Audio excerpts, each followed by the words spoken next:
alalahanin ang mga bagay na kanyang ginawa nung siya'y nabubuhay pa. Sa mga anak po, sino po ba ang pwedeng magsalita?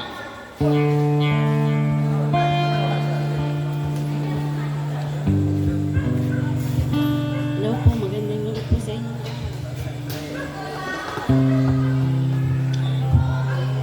Naalala ko po,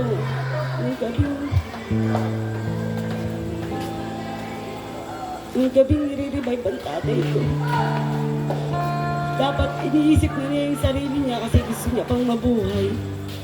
Pero iniisip pa rin po niya ibang tao, lalo na yung mga apo niya. Habang nag-aagawin niya po siya, sabi po sa kanya, "Tatay, hirap ka na. Okay na kami. Huwag mo na kaming intindi, huwag mo na kaming alalahan." Habang nire-revive po siya, ayun, doon ko po sabi ko rin po sa kanya, sorry kasi yung mga panahon na gusto mong makasama ako, yung pala yung mga panahon na may nararamdaman ka na, pero dahil nga ayaw mong makabigat pa sa pamilya mo, hindi mo na sinabi. Salamat tay kasi kahit anong hirap, kahit marami kami, hindi mo ininda, kahit kailan hindi ko narinig sa bibig mo na hirap ka na. Salamat kasi walang masamang damo sa'yo, walang masamang tinapay. Kaya ultimo bata sa labas, sasalubungin ka, sasabihin sa'yo, "Kuya Lito, pakinggan ito, pakinggan yan." Kasi binibigyan mo sila kahit di sila nanghihingi. Ganun kita nakilala, ganun ka rin nakilala ng iba. Kaya nung nire-revive ka nung gabi, hirap na hirap ako kasi sabi ko, ang sakit pala na noon napapanood ko lang sa TV, pero yung talagang magulang mo na yung makikita mo, masakit pala, pero kailangan tanggapin. Kasi nararamdaman ko yung mga time na yun na parang mas matagal kang gusto mo nang makaalis, pero iniintay mo tanggapin namin. Kaya nung time na yun, nagdasal ako at bumulong ako sa'yo, sabi ko, "Tay, magpahinga ka na. Kami nang bahala sa isa't isa." Ayun po, yun lang po masasabi ko na nagpapasalamat ako, nagkaroon akong magulang na talaga pong isang ulirang ama na kung sasabihin po sa akin na kung halimbawa mo po iahambing sa iba, talagang hindi ko po magagawang ipagpalit ang tatay ko. Kaya lang po masasabi ko, "Tay, pahinga ka na. Wala ka rin sakit na mararamdaman." Salamat. Okay, so yun po talaga. Bilang ama at ako'y ama din ay naunawaan ko sinasabi niya dahil walang magulang na hindi sa ikakabuti ng anak o pamilya ang kanyang iniisip. Kaya ito nga sabi ko, ito ng huling sandali na makikita natin ang labi ng yumaong si Pedilito. So, Lito, okay? Kuya Lito. So, siya ay edad na 67 years old, napakabata pa po. Kaya so wala na po ba mga kamag-anak na pwedeng mag-share ng may gusto po bang magsalita? Bigyan pa natin ng isa para po kasi po ito na ang pagkakataon na makakapagsalita kayo na nakikita nyo pa ang inyong lolo or papa or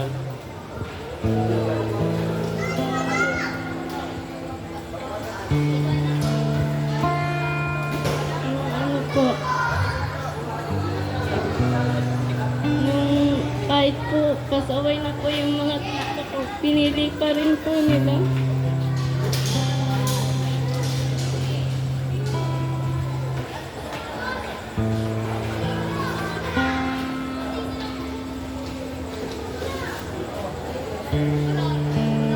Kahit po sobrang pasaway na po nila kina tatay, pinili pa rin po sila nila tatay.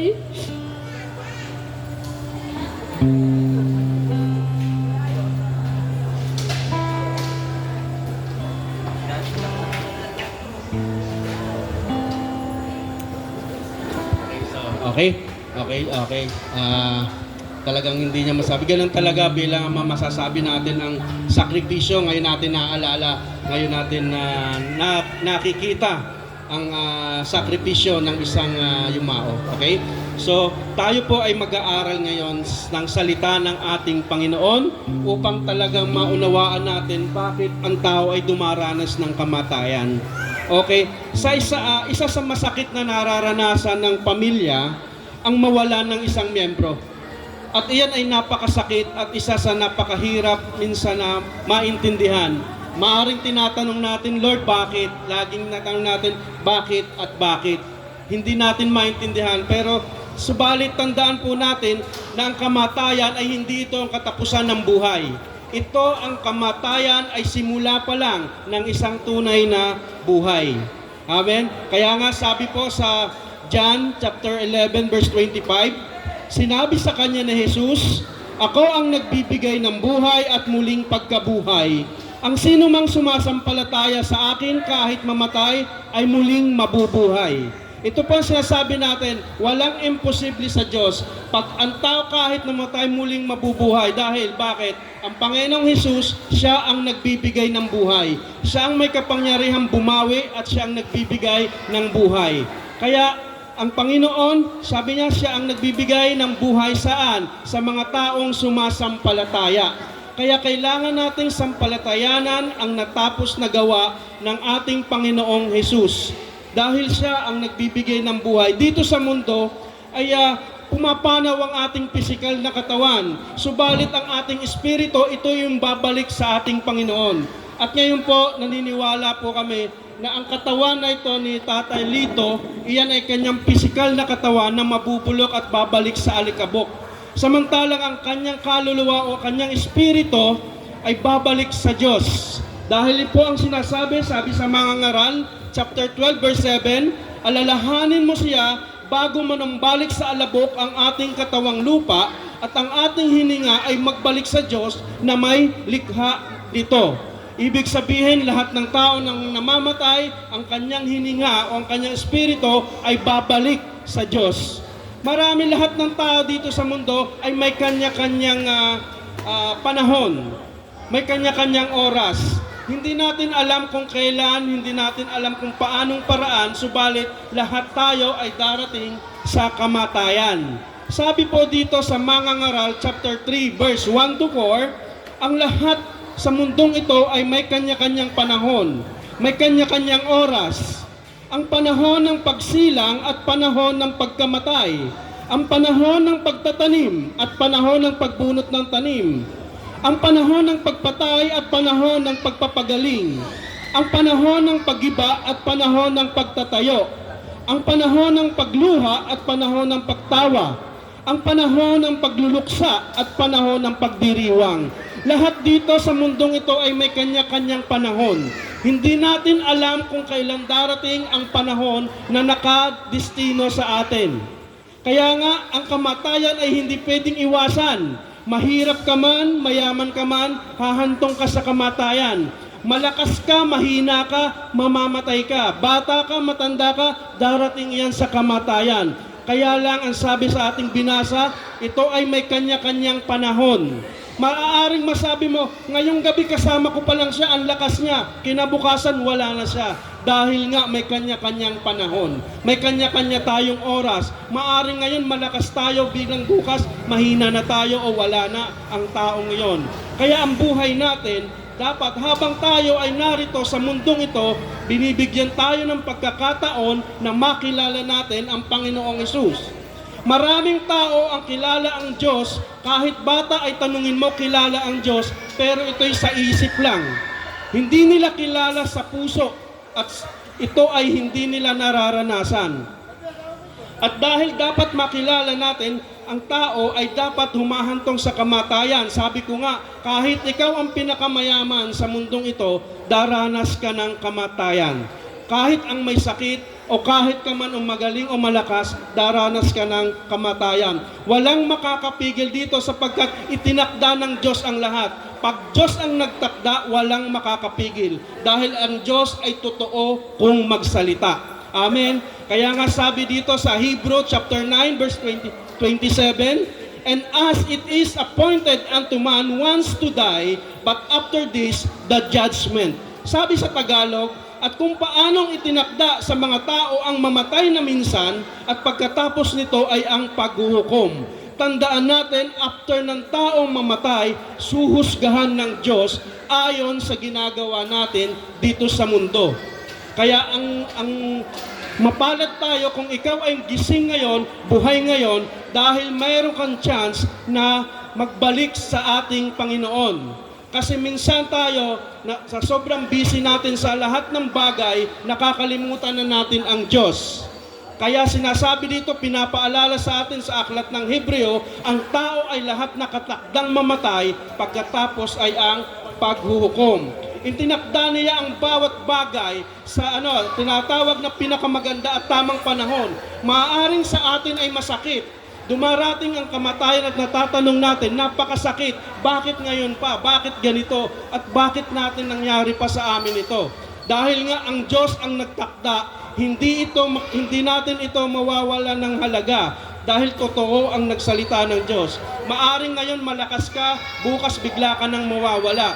Dahil hindi mo pwedeng sabihin sa Diyos, pag kailangan nang mawala ka sa mundo at kailangan nang kunin ang buhay mo, hindi mo pwedeng sabihin, Lord, sandali, pinapatapos ko pa ang bahay ko. Lord, sandali, maliliit pa yung anak ko. Lord, sandali lang, mag-aaral pa ako. Hindi natin pwedeng sabihin sa Diyos yan. Dahil pag dumating ang oras, anumang panahon, kukunin at babawiin niya ang ating Panginoon. Sabi sa binasa natin, ang Diyos, si Jesus ang nagbibigay ng buhay at ang buhay. Ang lahat ng sumasampalataya sa Kanya, kahit mamatay, ay muling mabubuhay. Ganyan ang kapangyarihan ng Diyos kung ang tayo ay sasampalataya sa Kanya. Hindi natin malalaman ang sinasabi ng Diyos kung hindi natin maririnig at uunawain ang magandang balita. Kaya kung paano ba para sa lahat, sapagkat siya lamang ang nakakakita, siya lang ang nakakaalam ng oras at buhay ng bawat tao. Sabi dito sa Mangangaral chapter 3 verse 11, sabi niya, inaangkop niya ang lahat ng bagay sa tamang kapanahunan. Ang tao'y binigyan niya ng pagnanasang alamin ang bukas, ngunit hindi binigyan ng pangunawa sa ginawa ng Diyos mula sa pasimula hanggang sa wakas. Ibig sabihin, hindi natin alam ang mangyayari bukas. Maaaring ngayon malakas tayo, lagi kong sinasabi, ang maraming tao sabay-sabay na natulog ngayong gabi, pero pagising ng umaga kinabugahan, ang iba hindi na nagigising. Dahil ang Diyos ang nakatakda, alam niya ang oras natin. Kaya mapalad ka kung ikaw ay gising ngayon at naririnig mo ang mensaheng ito.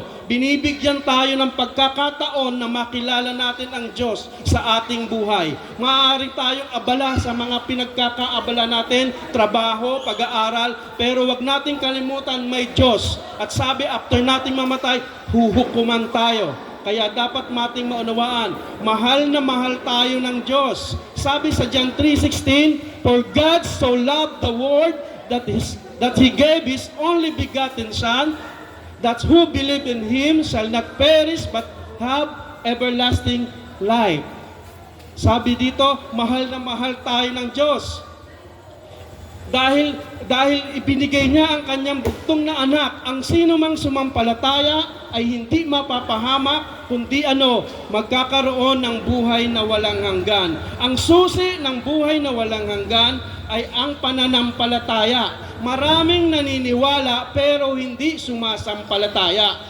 Kailangan kung naniniwala ka sa Panginoong Hesus, sumasampalataya ka rin sa Kanya at the same time. Hindi ka pwedeng naniniwala na hindi ka sumasampalataya. Amen? At ang Kanyang mga ginawa ay pawang sa ikabubuti natin, sapagkat gano'n na lamang ang pag-ibig ng Diyos sa sanlibutan. Ibinigay niya ang kaisa-isang anak upang ang sino mang sumampalataya ay hindi magpahamak, kundi magkaroon ng buhay na walang hanggan. Ganyan ang nais ng Diyos sa atin. Kabutihan natin ang Kanyang nasa isip. Sabi dito sa Romans chapter 8, verse 28, alam natin sa lahat ng bagay ay gumagawa ang Diyos para sa ikabubuti ng mga nagmamahal sa Kanya. Silang mga tinawag ayon sa Kanyang layunin. Tayo po pag narinig natin ang mensaheng ito, tinatawag tayo ng Diyos na lumapit at manumbalik sa Kanya. Dahil ang Diyos, mahal na mahal tayo. Para sa tao, ang kamatayan ay kawalan. Para sa tao, ang kamatayan ay kalugihan. Para sa tao, ang kamatayan ay isang kahinaan. Subalit, ayon sa salita ng sinasabi sa Philippians chapter 1 verse 21, sapagkat para sa akin si Kristo ang aking buhay at kahit kamatayan ay pakinabang. Ibig sabihin, kung si Kristo ay tinanggap mo sa buhay mo ng totoo at buong puso, kahit ikay mamatay, hindi ito magiging katakutan sa iyo. Minsan karamihan sa atin natatakot mamatay, natatakot mawala sa mundo. Pero kung nalalaman mo, si Kristo ay tinanggap mo ng buong puso sa buhay mo, kahit ikaw mamatay, hindi ka matatakot. Dahil sabi ng Panginoon, pangako niya, pag ikay sumasampalataya, bibigyan kita ng bagong buhay na walang hanggan. Sabi nga, after mamatay, hindi ito ang katapusan ng buhay. Ito ay simula ng tunay na buhay. Maaaring dito sa mundo mamamatay tayo, pero sa tunay na buhay, doon tayo magkakaroon ng tunay na buhay na walang hanggan. At iyo'y makakamtan lang natin sa pamamagitan ng ating Panginoong Hesus. Sabi ng Panginoong Hesus sa kanyang salita, I am the way, the truth, and the life. No one come to the Father except through Him. Sa ating Panginoon, siya lang ang Diyos na makapangyarihan. Walang ibang daan, kundi si Jesus lang ang daan. Hindi magiging daan ang mabubuti nating gawa. Kahit ikaw ang pinakamabuting tao at matulungin tao, hindi yan dahilan para makarating tayo sa Diyos. Dahil para makarating lang tayo sa Diyos, kailangan tanggapin natin si Kristo sa buhay natin. At iyon ang katotohanan na dapat nating maunawaan.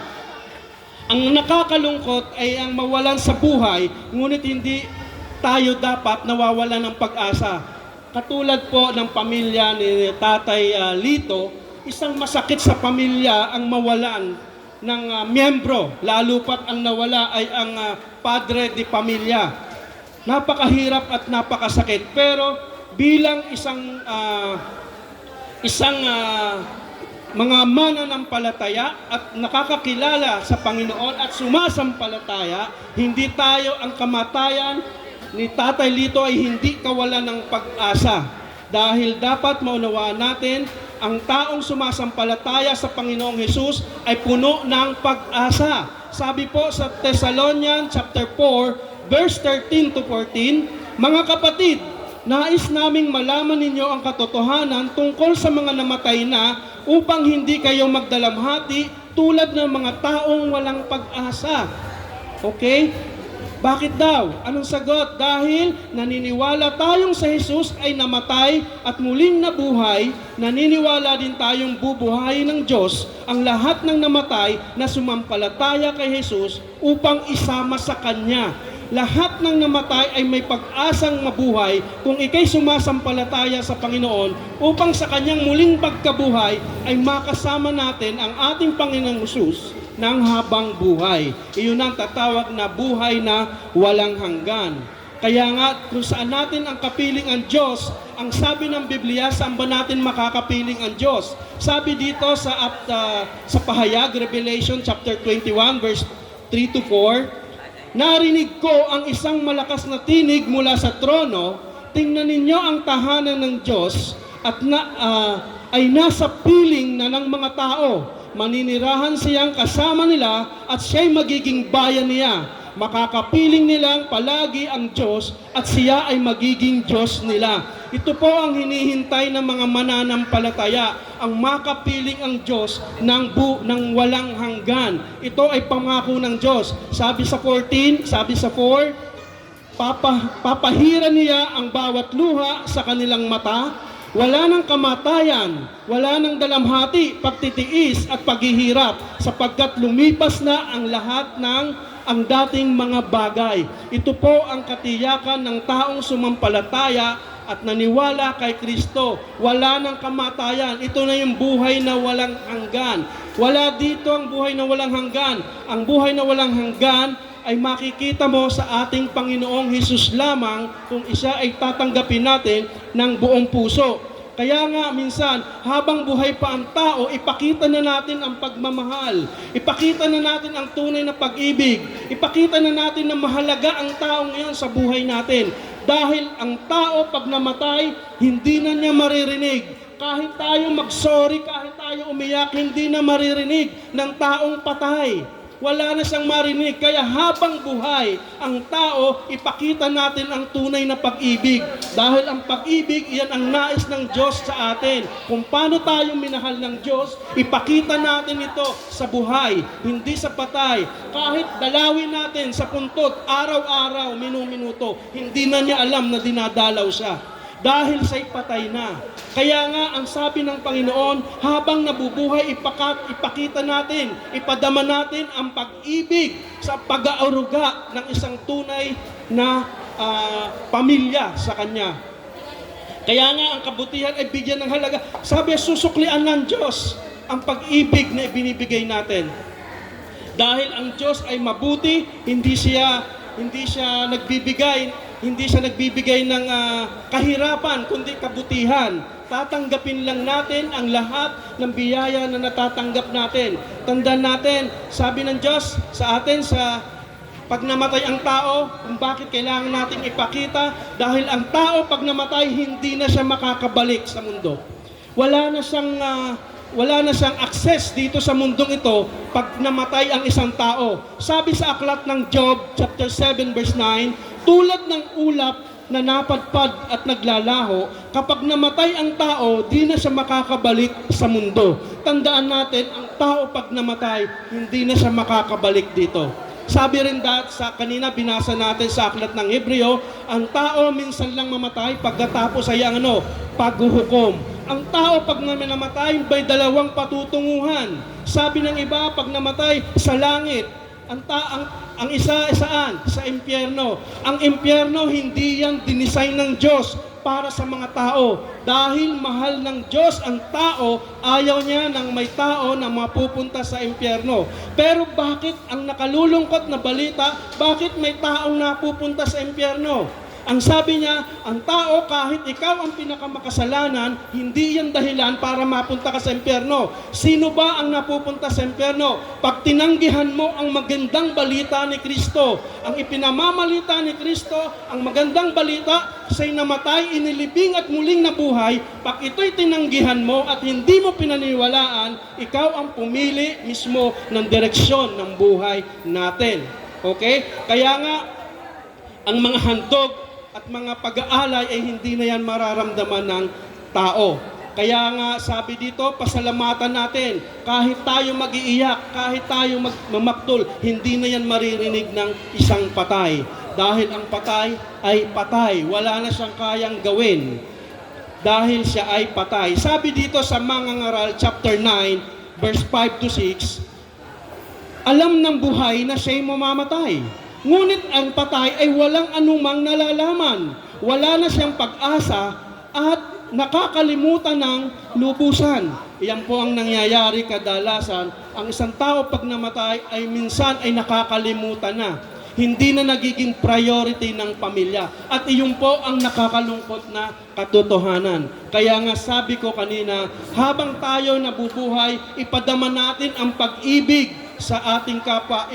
Ipadama natin na siya ay mahalaga sa ating kapwa, sa ating magulang, kapatid, pamilya. Ipadama natin ang pag-ibig at pagmamahalan. Dahil pag nawala na ang taong yon, kahit anong iyak, hindi na niya yan maririnig. Kahit anong sorry, hindi na niya ma-accept. Kaya iyan po ang pinasabi. Sabi sa 6, nawawala pati kanilang pag-ibig. Yan din. Ano pa? Nawawala ang pagkapuot at pagkainggit. Ano pa't wala na silang namamalayan sa anumang nangyayari sa mundo. Hindi na nila naiintindihan. Iyon ang nangyayari at iyon ang masaklap na katotohanan. Subalit tandaan natin, mahal na mahal tayo ng Diyos. Amen? Kasi bakit? Kahit ikaw ang pinakamasamang tao ngayon, pag pinaniwalaan mo si Kristo at ang kanyang natapos na gawa, tatanggapin ka open arms ng ating Panginoon. Ang takdang panahon ang Diyos. Ang Diyos ang nagtatakda ng buhay natin. Siya nakakaalam. Hindi mo pwedeng sabihin mamaya na. Hindi mo sasabihin, Lord, bukas na. Pag kailangan ng Diyos, kunin ang buhay, kukunin niya. Siya ang nakakaalam noon. Kaya tinatakda ng Diyos ang panahon. Hindi ito kalugihan, hindi ito kawalan, kundi sinasabi dito, hindi ito kalugihan, kundi pakinabang. Doon ay wala ng luha, wala ng sakit, wala ng madadama, wala ng galit, kundi pagmamahal na lang, pagkapiling natin ng ating Panginoon. Amen po ba? Hallelujah. Kaya nga, hindi ito, sabi dito sa 2 Corinthians chapter 5 verse 7, sapagkat namumuhay tayo batay sa pananampalataya sa Panginoon at hindi sa mga bagay na ating nakikita. Ibig sabihin, ang buhay natin, ang pananampalataya, hindi sa buhay na nakikita ngayon, kundi saan? Sa hindi nakikita. Malakas nga ang loob nating iwan ang katawang ito na ating tinatahanan ngayon upang manirahan sa piling ng Panginoon. Pag ang Panginoong Hesus tinanggap mo, kahit mamatay ka man ngayong araw na ito, hindi ka matatakot dahil sigurado ka na sa Diyos ang patutungahan mo at magkakaroon ka ng buhay na walang hanggan. Kaya dapat nating maunawaan dito sa mundo, temporary lang ang lahat ng bagay. Binibigyan tayo ng pagkakataon na tanggapin ang ating Panginoon sa ating buhay.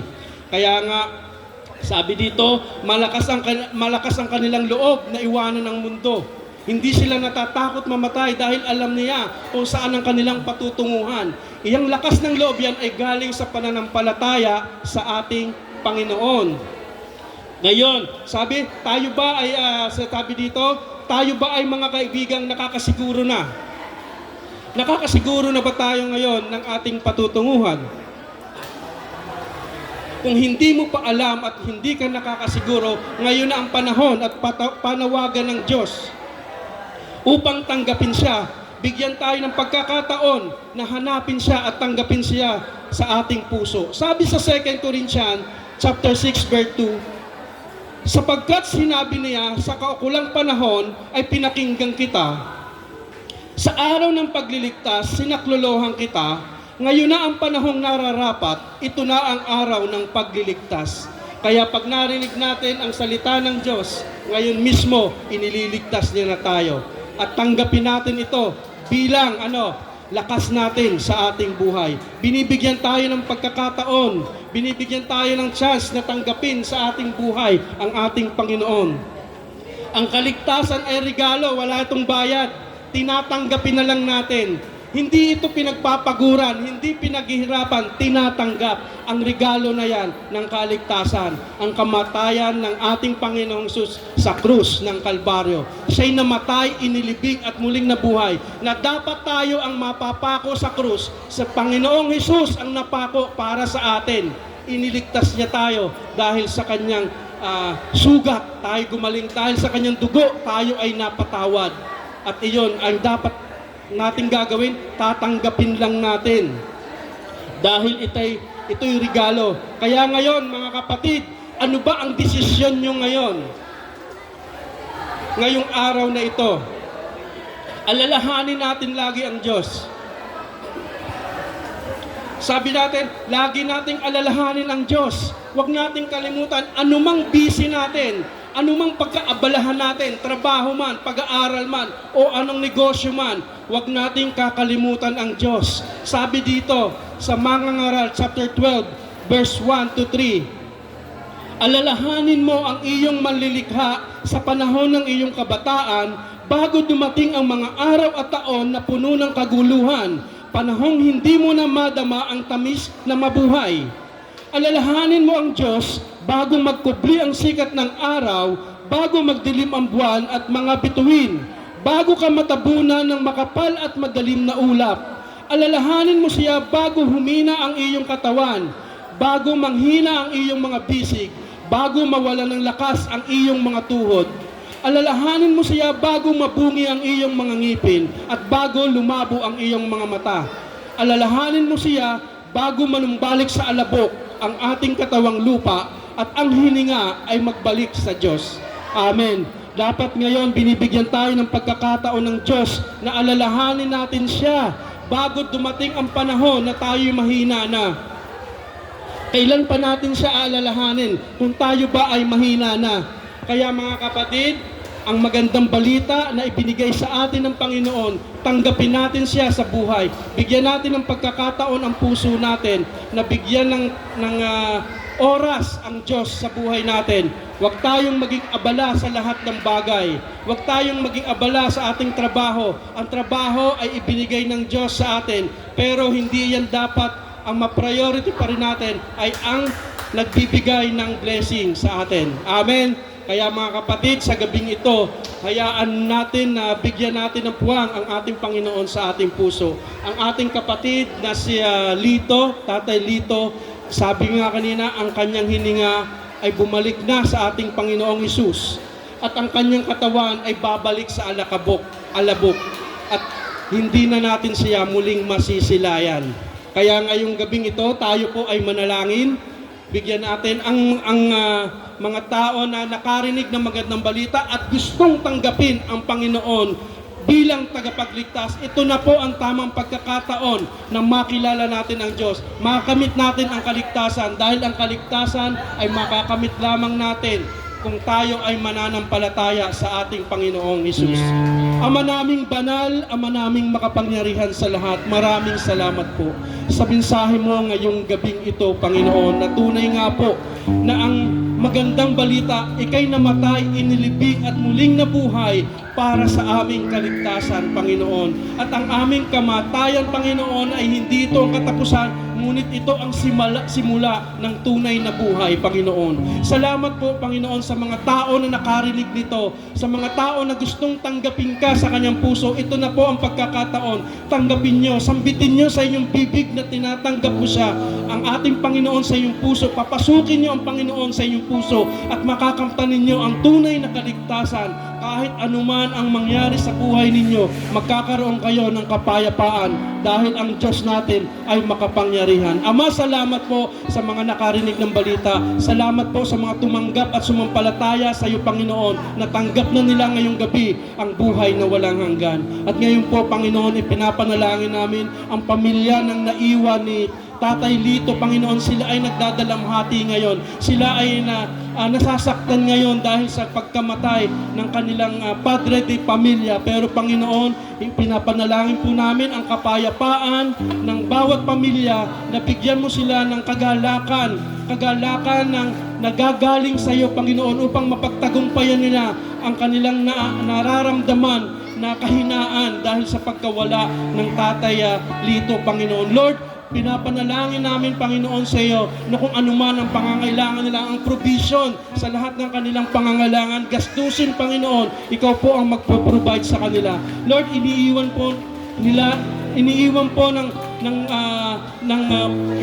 po ng Tatay Lito sa kanyang pamilya ang pag-ibig mo, O Lord, na tunay nga po na magkakaroon sila ng pagkakaisa, pag-ibig, pagmamahalan ang iiral sa kanilang pamilya. Lord, I pray, O God, na magkaroon sila ng tunay na karunungan na buhat sa iyo. Naghahari sa kanila ang kapayapaan na galing sa iyo, Panginoon. Mabubuglod ang kanilang pamilya ng pag-ibig mo, O Lord. Salamat po sa gabing ito, Panginoon, na tunay nga po ang mensahe mo ang nagbigay sa amin ng lakas at karunungan upang makilala ka. Salamat, Ama, pinupuri ka namin at dinadakila. Yan po ang sama-samang panalangin sa pangalan po lamang ng iyong bugtong na anak na si Jesus na aming tagapagligtas. Amen, amen, amen.